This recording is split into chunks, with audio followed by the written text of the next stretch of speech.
One of the things that's unique about the DEA360 strategy is it really asks the DEA agents and the DEA diversion investigators to perhaps step out of their comfort level.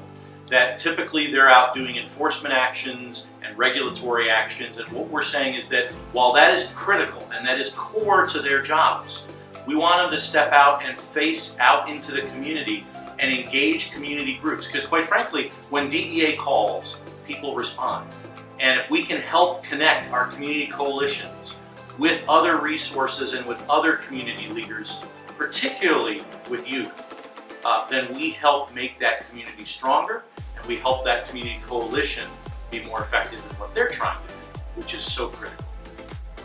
We need to sort of think outside the box. That's what I found, and form what I call non-traditional partnerships.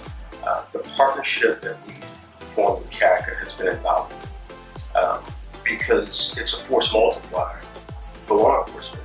CADCA is able to go into these communities, form these coalitions that not only sort of echo what DEAs are trying to get across within the community, but it gives DEA another level of credibility within the community to say that we're not just door kickers, that we do have a legitimate concern about the community. The fact that it's being cleaned up and kids no longer need to walk by daily to see the despair is sort of an increase in the quality of life, or an improvement in the quality of life. That helps drive down demand.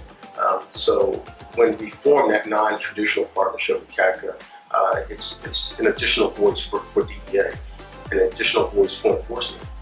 When DEA set out to enact our DEA360 strategy 2 years ago, our goal was to marry our enforcement operations and our existing diversion prescription opioid abuse efforts together with a new robust community outreach program. And we're targeting the cities where the opioid problem is the worst. But the goal was to create time and space in that community by doing good enforcement operations and good regulatory efforts with docs and pharmacists and manufacturers, but then help to foster efforts in the community to fill that time and space with evidence-based prevention programs, with community coalition building, with media awareness campaigns, things that would help to address the risk and preventative factors so that that community is better prepared to resist and address future drug issues that it might face. So the training that CADCA did was invaluable.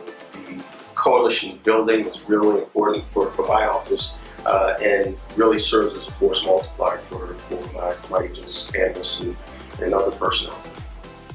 Hey, this is John Delina with the DEA in Manchester, New Hampshire. I'm sort of representing DEA's 360 efforts throughout New Hampshire. As a long-time enforcement veteran, I find myself more and more talking about how important the prevention efforts are, especially in this community here. But it is a long-term solution to a problem that is absolutely smashing most Americans in the face every single day when they wake up. But that is why, more than ever, it's an effort that is needed. You know, this was something that wasn't easy at first. Quite frankly, it was not easy for the average DEA agent to really understand CADCA and CADCA's role and how it could best, help me personally and also the community. But after the patience of several people there who worked with me to help me understand exactly what would benefit me and the community most, we decided on a very strong youth-led coalition effort. And we've had a lot of success with it. We've done some amazing things, and the community has certainly reaped the benefits from it. Collaboration with CADCA for me has been extremely beneficial, especially when it comes to creating sustainable change and long-lasting community partnerships here throughout New Hampshire. And again, this is all something that is very new for the average DEA agent, but so very important. We also needed to create a cultural shift in the minds of our personnel to get us outside of our silos of just enforcement. And one of the things I found is that the DEA personnel is so resilient and they were willing to make that shift. We believe that building a community anti-drug coalition, if none exists, or strengthening a community anti-drug coalition, if one or two or three are already in that community, are perhaps the longest serving benefit the DEA could give to a community. And what we're trying to do is say, let's make that community stronger so that they can resist future drug issues. And we believe that community anti-drug coalitions are significant enhancements to it. We're delighted to be working with CADCA, not just in our 360 cities, but in all of the communities around the country where DEA has enforcement teams.